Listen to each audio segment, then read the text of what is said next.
Hi y'all, it's Matthew. Welcome back to the garden. Today we're going to be talking about fall hydrangea and rose care. We're going to be going over the various hydrangeas, what you want to do with them, and then talk about winterizing some roses here in the Southwest Ohio area or colder areas. But first, let's talk about hydrangeas because those are the ones that honestly in Southwest Ohio, I don't do anything with. Now there are a few exceptions to that. Let's first go over the types of hydrangeas and what you can and can't do in the fall. So the first one I want to talk about is Hydrangea 𝗟𝗶𝗸𝗲. So these are also known as big leaf hydrangeas. They have the pink, blue, or purple blooms usually. They can also be white. Also called mop head hydrangeas. So you can see this one here. We finally got down enough that some of these under this maple are turning papery and brown. So you can trim off these blooms, and if you were going to trim these off, you just go directly below them and trim right there above this leaf node. I leave mine in winter for winter interest. Now in cold zones, Hydrangea 𝗟𝗶𝗸𝗲, like all of these, can get their buds killed over winter. So if you are going to be super serious about protecting your hydrangeas, you could wrap them with burlap, you could put like a tomato cage over them, some type of cylinder, and stuff it with leaves to protect those buds for spring. As you know, I am a pretty low maintenance gardener when it comes to those things, so I'm not doing any of those things. And this is my Hydrangea 𝗟𝗶𝗸𝗲 trial test. So I want to see here which one of these hydrangeas without any protection will bloom first and most for me in Southwest Ohio, where we have winters down to -10 degrees Fahrenheit. So I'm not doing anything with these. Hydrangea serrata is very similar. So it blooms on old wood and new wood, but the buds tend to be a little hardier. So you can clip off the blooms just like you did for Hydrangea 𝗟𝗶𝗸𝗲. If you want, you can leave them for winter interest like I'm going to do. And then spring comes around, you just clip off all those blooms. Now, let's talk about a couple other varieties and what you might want to do with them. The next variety I want to talk about is Hydrangea 𝗟𝗂𝗡oliea or Oakleaf hydrangea. Those are the hydrangeas that have the giant leaves. Sometimes, depending on variety, they can be a little smaller, but they look like oak leaves. Now, Hydrangea 𝗟𝗡oliea or oak leaf blooms on old wood. So you don't want to really do any pruning at all. If you do, you risk cutting off the buds, kind of like 𝗟𝗡𝗯𝗲 or the old school 𝗟𝗡𝗯𝗲. So I leave them all winter. If you want, you could just snip the bud off just like I recommended the Hydrangea 𝗟𝗡𝗯𝗲. Typically by spring they will kind of fall off, or I'll come through and nip just right below the bud at a leaf node, and so you can do the same thing there. And this is an example of Hydrangea Oakleaf, and you can see the leaves are beautifully red in fall. The panicle is here, and I would, if I was going to cut this off, cut it down to where this splits right here, but I'm going to leave it over winter. Let me show you another one right quick. This is a variety called snow sickle, and its blooms droop, and you can see they're double, so these are really full panicles here, but you can pop those off as well, or I like to leave them for winter interest too. They're beautiful with snow on them. The next version I want to talk about is Panicle hydrangeas, and those are the hydrangeas that have like the football shaped blooms or panicles. These are Limelight Prime, and the blooms this year, being their first year, are a little small. Now, these blooms will get much bigger in future years, so what you can do if you live in a climate that has really heavy snow load or ice load, then you could trim them off in fall. And then the reason being is if these panicles, when they get wet and freeze, they get really heavy. And you don't want the limbs on your hydrangeas breaking. So some people that live in colder climates will clip off all their blooms in winter. Here, that's not typically a problem, so I leave mine. Now, I have had instances where we've had ice storms over winter, and on some of my Limelight standards, which is the tree form, they get really heavy and weep down, and I'll come out and cut the panicles off midwinter or late winter or whenever that ice storm occurs, just to not cause any damage to the stems. But I like to leave mine because it creates a nice amount of winter interest. You can cut on these and bring them in for dried arrangements. But Panicle hydrangeas bloom on new wood, so you'll want to prune them in late winter when the buds start showing, or early spring, if you don't prune them this fall. So there are 4 kind of major types. There's more than that, but most commonly there are 4. And so the last one is Hydrangea arborescens, or commonly known as Annabelle or smooth hydrangea. It has these smooth leaves here, as you can see. And then the panicles, this is a new one called Flowerful, and it's just got planted in July, and so its blooms are really small this year, but they're typically white or lime green, and I leave these in winter as well. You'll want to come out and prune them late spring or early spring when the buds start showing, just like the Panicle hydrangeas. They bloom on new wood, so you can prune them whenever, and you won't risk losing any blooms for the next year. But I leave mine, so unless you're having a heavy snow load, kind of like the panicles, and risk damaging the stems, you can cut them back a little bit if you like as well, or just snip off the blooms, since that's typically the part that holds the most ice, snow, or water, and will cause damage if they get heavy and lean over. Now this variety, Flowerful, is known for its strong stem, so I don't expect any of that issue at all anyway. But if you have standard Annabelle, that could be an issue. They're kind of floppy, and you don't want to cause any damage to your stems, so they will look nice the following year. So in general, the most complicated or difficult hydrangea that you want to kind of maybe deal with in fall would be Hydrangea macrophylla. That's if you wanted to protect the buds or anything for spring. If you live in a southern climate, generally that's not a problem. So good for you, you don't have to worry about that. And let's move on to roses. So rose fall and winter prep can be a little complicated. Doesn't have to be, depends on if you've had any issues this coming year. But typically I will prune my roses back to about knee height. Now if you're a shorter guy or a shorter gal, then you might want to go a little bit above the knee to do that. You can see the ones behind me, I will also be defoliating today to the extent there's any leaves left over towards and below the knee height level.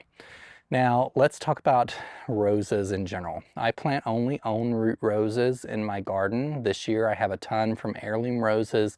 The one I'm going to be showing you today is a proven winners variety called Reminiscent Coral. And I love this rose. It's a beautiful pink coral colored rose that's unique in its color, and that there's not a whole lot of other ones out there similar to it. But this rose has had a significant amount of black spot this year. And as you can see, there's a clump of 3 here. There's not even really much foliage at the bottom of the plant. There's a lot or some at the top of the plant. So this is going to be a drastic measure. I'm going to prune out anything that's smaller than my finger as far as canes. And then I'm going to cut them back by knee height, defoliate. And the reason for that, if you don't, then you risk black spot sticking over and wintering over, or other diseases into spring, and then this issue repeats itself. So what I'm going to do is do all those things I mentioned, and then I'm going to show you how you might want to care for some of your roses if you live in even a colder climate. So I'm going to work on one rose at a time, and that's to prevent rose diseases. And when I move from one rose to another, I'm going to go off screen and clean my pruners with an alcohol solution. You can also use a bleach, part bleach solution as well. But I've planted a clump of 3 of these, and you can see our weather's been so weird that these roses, one, are a little chlorotic like some of the other things I've had issues with in this bed. But there's also been a lot of black spot, a lot of defoliation. So all of these rose leaves on the ground that you can see are brown. I'm going to need to rake those up and dispose of them in the garbage. You do not want to compost these necessarily to perpetuate any of that into spring. So we're going to get started, and I'm going to start cutting off all of the smaller canes. And you see there's some big canes on here. There's some smaller things. I just want to clean this up so it's kind of more stick-like. And then there's also some new growth on this that I'm going to be removing.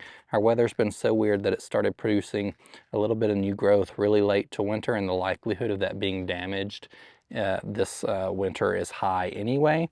So let's start cutting these back. So just knee height is what I'm looking for. And you would want to go above a bud traditionally, but sometimes it's hard to see where the buds are if there's not a whole lot of growth on here. So just do your best, but you can typically see a little bit of a bud union there coming out, and look for those to point away from the center of the plant, so you encourage growth that's going out rather than in. So prevent crowding and future disease issues. All right, I'm gonna clean up some of the smaller growth. We got one big cane here left over. Let me get that one first.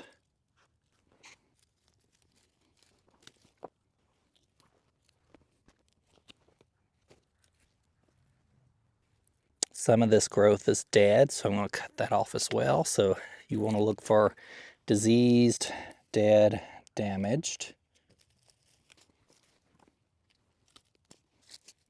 All right, I think that's pretty good for this rose. So disinfect your pruners and move on to the next one. When you're done, you also want to make sure that your rose kind of has a vase shape. So I want to make sure that the buds that I'm cutting on tend to spread outward like this, but also that the growth that's left over is doing the same. If it's not, then you're encouraging bad future growth. And I'm going to get some of this growth that's closer to the bottom that's really pointing to the side up as well, because we don't want to encourage any growth that's going to be touching the ground and increasing dampness on the plant and more disease issues. So I'm going to cut off this. It's rather small. And prune there. So this branch is growing, part of it's dead and part of it's growing into the center, so remove it. This one's kind of a small branch compared to the others, and we'll remove it. Let's remove this one, it's growing in the center of the plant. And we'll just cut off these two as well, because they're kind of small. I'm going to remove this one back here. It's got some dead growth on it and growing kind of low. And so you can see here, this isn't like a perfect vase shape, but we do have kind of that vase thing going on here. I try to find roses that have fewer thorns, but not all of them do, that are so pretty. Because one of my least favorite things is doing a rose cleanup for that reason. A little dangerous. This branch is weird. It's growing from this side of the plant to this side of the plant. So we're going to cut it completely out. It's also rubbing against another cane, something you want to watch out for.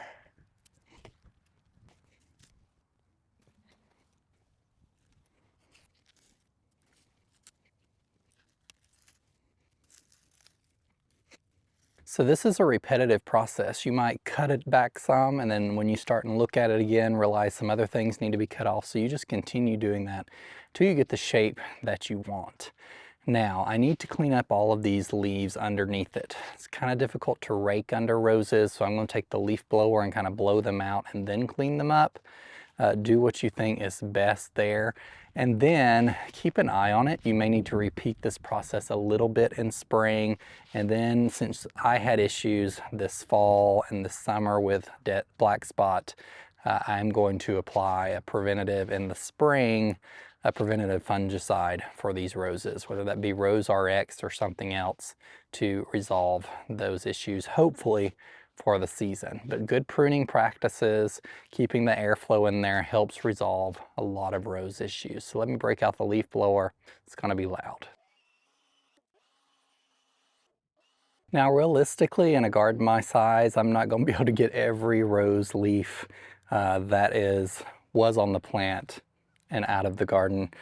But do your best at getting stuff away from the roses as you can, because if you just leave as much around as possible, then that's going to bring up the black spot or diseases even quicker. So, like I said, I think this looks much better. Let's take a look. There we go. So you can see the kind of natural vase shape of these pruning jobs here. See, up, out, that's what we're talking about. Up, out, cleaning out the center, cleaning anything that's rubbing. So right here, I notice right now, so that's what I'm said, this is kind of a repetitive process. This branch right here and this branch is rubbing down there. So I need to cut one of those out. And it's probably going to be this one because this branch is growing from the other side of the plant down here, kind of across this other one. So I got to get in there. It might be easier from this other side without damaging myself too much. Let's get down here. There we go. So see, it starts way down here at the bottom. We're going to cut that out. And it stops. You can see where it was rubbing here against this other branch and dispose of that. So overall, I might see things that I would remove that you might not remove, and you might see things that you would remove that I might not remove. So treat it very much like give it your best care. Roses are resilient. It's kind of hard to mess up, but if you do, they will likely thrive anyway next spring, and you can learn and do better next fall. Thank y'all for joining me in this November video. I hope you enjoyed it and I hope you learned something. Thank you for watching, and remember, be a light. Take care.